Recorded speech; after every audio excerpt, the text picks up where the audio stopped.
नमस्कार, मैं हूं शिवेंद्र श्रीवास्तव और आप देख रहे हैं श्रेष्ठ भारत।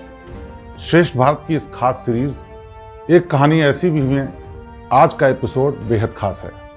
खास इसलिए क्योंकि इसके किरदार बेहद खास है। खास इसलिए भी क्योंकि इसके किरदार की समस्या और उसका समाधान भी बेहद खास है। हम बात कर रहे हैं एक ऐसे शख्स की जो मुख्यमंत्री के पास सिर्फ इसलिए पहुंच गया क्योंकि उसको पीने के लिए शराब नहीं मिल रही थी और मुख्यमंत्री ने इस समस्या का समाधान भी किया। हम बात कर रहे हैं एक ऐसे शख्स की जिसके लिए सरकार ने एक ऐसा अवार्ड शुरू कर दिया जो प्रदेश में उससे पहले कभी किसी को नहीं दिया गया था, और वो राशि जो अवार्ड के लिए दी जानी थी वो भी कभी किसी को नहीं दी गई। और ख़ास बात ये भी कि उसके बाद और न उससे पहले किसी को न ये अवार्ड दिया गया और न ही उसके बाद किसी को इस अवार्ड के लिए नामित किया गया।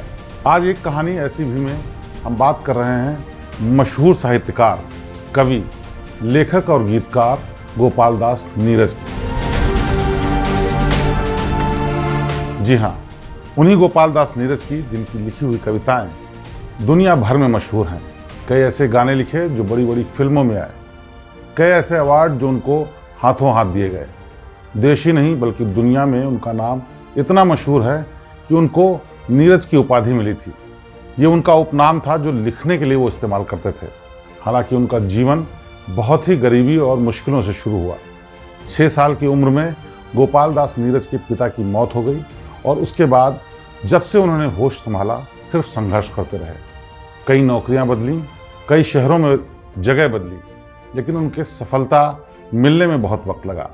एक बार जब उनको सफलता मिली उसके बाद उनका वक्त बदल गया, लेकिन उम्र ढलते ढलते उनके साथ सेहत ने भी खिलवाड़ किया और उनकी आर्थिक स्थिति भी खराब होती चली गई। लेकिन गोपाल दास नीरज थे जिनके अमर गीत, साहित्य और रचनाएं दुनिया भर में धूम मचा रही थी। इसीलिए चाहे वो नेता हो, कोई प्रशासन का आदमी हो, आम जनता हो, दर्शक हो या फिल्म वाले लोग हों, सब उनका सम्मान करते थे। और इसी सम्मान के पेच में फंसी हुई ये ऐसी कहानी है जो आप सुन के हैरान रह जाएंगे। दरअसल ये बात तब की है जब उत्तर प्रदेश में अखिलेश यादव यानी समाजवादी पार्टी की नई नई सरकार बनी थी। समाजवादी पार्टी से गोपाल दास नीरज का पहले ही काफ़ी घना रिश्ता था, क्योंकि वो इटावा में भी रह चुके थे और उनका समाजवादी पार्टी से आम तौर पर मिलना जुलना रहता था। अखिलेश यादव उनका बड़ा सम्मान करते थे। इसीलिए जब उनकी सरकार बनी तो गोपाल दास नीरज एक बार अखिलेश यादव, उस वक्त के मुख्यमंत्री जो कि 2012 से 2017 तक रहे, उनसे मिलने के लिए उनके घर गए। इस मुलाकात में बातचीत का सिलसिला चला और इस बात पर भी चर्चा हुई कि आखिरकार किस तरह से साहित्य और कवियों को आगे सम्मान दिया जा सके, उनको आगे बढ़ाया जा सके। लेकिन इसी बीच गोपाल दास नीरज ने बातों के बीच में एक ऐसी समस्या बताई जिसको सुनकर मुख्यमंत्री अखिलेश यादव हैरान रह गए। दरअसल गोपाल दास नीरज ने कहा कि उनके सामने एक बड़ी विकट समस्या है।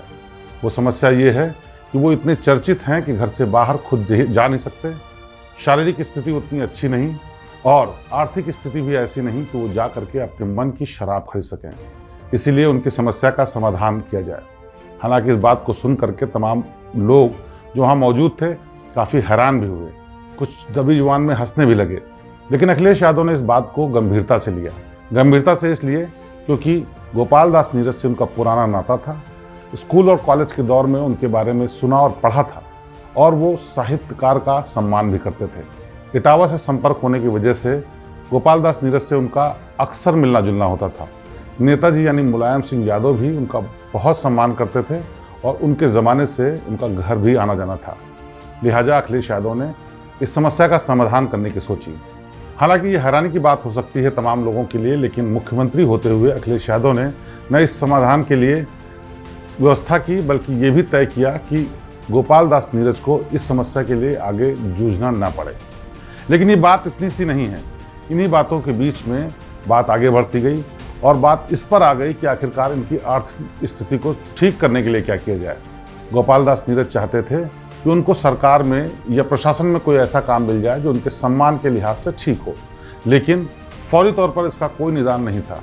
लिहाजा अखिलेश यादव ने कहा कि मैं इस बारे में सोच करके आपको बताऊंगा। इस मुलाकात के बाद इस पर गहन चिंतन शुरू हुआ। जो नज़दीकी लोग थे उन्होंने सोचना शुरू किया कि आखिर क्या किया जाए, लेकिन किसी को कोई रास्ता समझ में नहीं आ रहा था। बात गोपाल दास नीरज जैसे बड़े साहित्यकार की थी जिसका दुनिया भर में डंका पिटता था, और उसके सामने आर्थिक स्थिति खराब होने का जो ये मामला था ये बेहद गंभीर था। लिहाजा इस पर गंभीरता से मंथन भी हुआ और सोचा गया कि आखिरकार क्या रास्ता निकाला जाए। फिर किसी ने सुझाव दिया कि अगर इनको कोई एक ऐसा अवार्ड दे दिया जाए जिसमें इनको ठीक पैसे भी मिल जाएं, तो हो सकता है इनकी आर्थिक स्थिति ठीक हो जाए। लेकिन उस वक्त उत्तर प्रदेश में सरकार की तरफ से दिए जाने वाले तमाम अवार्ड्स में इनाम की राशि 5 लाख रुपए से ज़्यादा नहीं होती थी, और गोपाल दास नीरज जैसे इंसान के लिए 5 लाख रुपए का खर्चा बहुत दिन नहीं चलने वाला था। लिहाजा इस पर और चर्चा हुई और तमाम बातें होने के बाद तय हुआ कि गोपाल दास नीरज की सम्मान में एक ऐसा अवार्ड शुरू किया जाए जिससे कि उनको आर्थिक मदद भी हो जाए, और आने वाले दिनों में तमाम साहित्यकारों में इस बात की जानकारी पहुंचे, और उसके बाद इस अवार्ड को तमाम उन साहित्यकारों को भी दिया जाए जिनका बहुत ही गहरा योगदान उत्तर प्रदेश के साहित्य के क्षेत्र में या फिर देश दुनिया में उत्तर प्रदेश का नाम करने में है। लिहाजा तय ये किया गया कि इस अवार्ड को देने के लिए राशि तय की जाए 21 लाख रुपए, और ये अवार्ड एक नया अवार्ड होगा जो पहली बार गोपाल दास नीरज को दिया जाएगा। अवार्ड देने से पहले उसका नाम भी सोचा गया, और उस अवार्ड का नाम रखा गया राष्ट्र रत्न, यानी पूरे देश में जो रत्न की तरह हो ऐसे आदमी को ये अवार्ड दिया जाएगा जिसका योगदान साहित्य और कला के क्षेत्र में हो, और इसके लिए पहला नाम तय हो गया गोपाल दास नीरज का। लेकिन इससे पहले कि आगे की कहानी हम आपको बताएं, आपको ये भी बता दें कि समाजवादी पार्टी की सरकार यानी अखिलेश की सरकार कई बार इस मामले में विवादों में आ चुकी थी। इससे पहले जब अखिलेश यादव मुख्यमंत्री बने तो उनका नाम विवादों में इसलिए आया क्योंकि उत्तर प्रदेश में समाजवादी पार्टी सरकार की तरफ से एक अवार्ड दिया जाता था जिसका नाम था यश भारती। यश भारती को लेकर के तमाम विवाद हो चुके थे। विवाद इसलिए क्योंकि आरोप ये लगे थे कि अखिलेश यादव ने ये अवार्ड लोगों को रेवड़ियों की तरह बांटे हैं।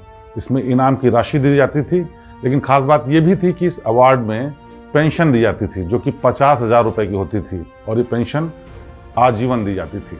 2017-18 में अवार्ड देते वक्त कई ऐसे लोगों को चुना गया जिनके नाम पर लोगों को एतराज़ था। सबसे खास मुद्दा तो एक ऐसा सामने आया जो आज भी लोगों को हैरान करता है।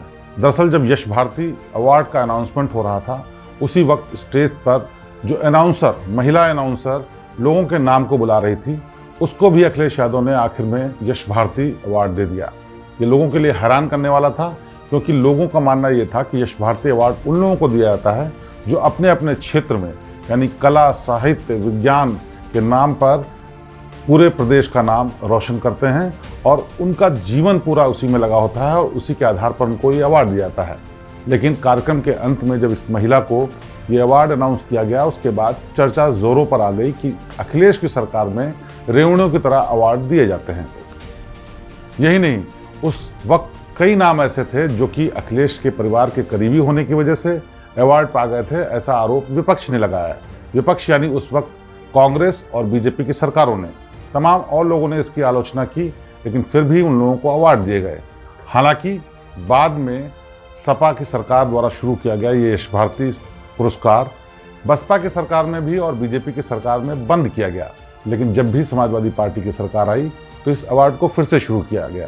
इसमें सबसे खास बात यह थी कि अवार्ड पाने वाले व्यक्ति को 50,000 रुपए की पेंशन दी जाती थी जो कि उसको आजीवन मिलनी थी, और यही इसका सबसे टिकिंग पॉइंट था।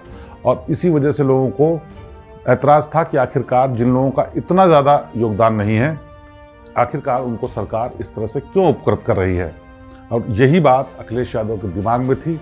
लिहाजा जब गोपाल दास नीरज का मामला सामने आया तो उन्होंने हर एक कदम फूंक फूंक रखने की सोची।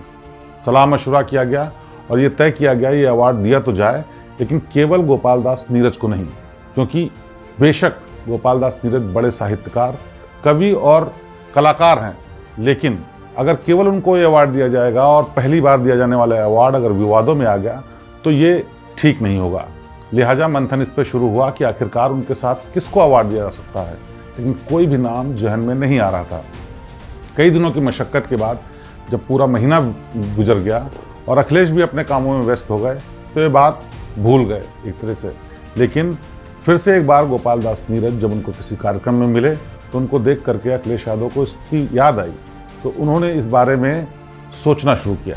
जब कोई और रास्ता नज़र नहीं आया तो अखिलेश यादव ने गोपाल दास नीरज से ही पूछा कि आखिरकार आपके समकक्ष बराबर या आपकी तरह का ही साहित्यकार कौन है जिसको ये अवार्ड दिया जा सकता है, और उनके जिम्मे ही ये जिम्मेदारी सौंप दी कि आप ऐसे एक साहित्यकार को ढूंढ के लाइए जिसको आपके साथ ये अवार्ड दिया जाए और किसी भी तरीके का विवाद ना हो। इसी अवार्ड की कैटेगरी में एक और नाम रखा गया, उसका नाम रखा गया साहित्य शिरोमणि। और इस अवार्ड के लिए गोपाल दास नीरज ने एक नाम सुझाया, वो नाम था उदय प्रताप सिंह का। बड़े साहित्यकार थे, बड़ा नाम था, लोगों के बीच में उनकी जान पहचान भी थी और तमाम लोग उनका सम्मान भी करते थे, इसीलिए किसी तरीके की कंट्रोवर्सी का सवाल नहीं उठता था। और फिर उसके बाद कार्यक्रम हुआ और बाकायदा गोपाल दास नीरज और उदय प्रताप सिंह को अलग अलग ये अवार्ड दिए गए, जिसमें 21 लाख की धनराशि दी गई दोनों लोगों को। इसके अलावा पेंशन की जो व्यवस्था थी और तमाम जो और सुविधाएं थी वो भी दी गई। ये बात एक ऐसी कहानी की है जिसमें केवल एक साहित्यकार को सम्मानित करने के लिए उत्तर प्रदेश सरकार के मुख्यमंत्री ने न लीक से हटके सिर्फ कदम उठाया, बल्कि वो भी रास्ता निकाला जिससे उसकी समस्याएं दूर हो सकें। इस पर विवाद भी हो सकता है, सवाल भी उठ सकते हैं, लोग विरोध भी कर सकते हैं, लेकिन किसी साहित्यकार को दिए जाने वाला उत्तर प्रदेश में ये सबसे बड़ा अवार्ड था, इसमें कोई शक नहीं है। और गोपाल दास नीरज का जितना बड़ा नाम था, ऐसे आदमी को ये अवार्ड दिया जाना कोई गलती नहीं थी, ऐसा लोग आज भी मानते हैं। लेकिन जिस तरह से अवार्ड को देकर के तमाम कंट्रोवर्सीज हो रही थी, ऐसे में ये मशक्क़त, ये रास्ता निकालना और इस नतीजे पर पहुंचना कि इनको कैसे अवार्ड दिया जाए, ये अपने आप में इस कहानी को खास बनाता है। बाद में कई साल तक गोपाल दास नीरज को उसमें मिलने वाली सुविधाएं मिलती रहीं और बदस्तूर वो सुविधा भी जारी रही जिस मेन समस्या के लिए वो मुख्यमंत्री से मिलने के लिए गए थे। हालांकि गोपाल दास नीरज अब हमारे बीच में नहीं है, लेकिन इनकी ये कहानी, इनका ये किस्सा, ये पूरा वाकया लोगों के जहन में है। जो लोग उस वक्त मौजूद थे अखिलेश यादव के साथ, गोपाल दास नीरज के साथ, और इन तमाम मीटिंग्स के दौर में, या वो जिलाधिकारी जिनको आदेश अखिलेश यादव ने दिया था कि जब तक गोपाल दास नीरज रहें उनके लिए पीने की व्यवस्था की जाए। ये सुनने में अजीब लग सकता है, लेकिन हकीकत ये है कि जब किसी मुख्यमंत्री या बड़े कद के राजनेता या किसी बड़े अधिकारी के पास कोई ऐसा सम्मानीय साहित्यकार या कोई ऐसा टीचर या कोई ऐसा सम्मानीय शख्स पहुंचता है जिसके साथ समस्याएं ऐसी हों, शायद वो इसी तरीके का सलूशन निकालता है, समाधान निकालता है। तो एक कहानी ऐसी भी है आज बात गोपाल दास नीरज की, जो अपनी समस्याओं को लेकर के मुख्यमंत्री के पास पहुंचे और मुख्यमंत्री ने एक कदम आगे बढ़कर ऐसा इंतजाम किया कि उनकी जिंदगी आराम से गुजर सके। अगले एपिसोड में फिर कोई अजीबोगरीब और ऐसी कहानी जिस पर आपको यकीन ना हो। तब तक मुझे दीजिए इजाज़त और आप देखते रहिए श्रेष्ठ भारत।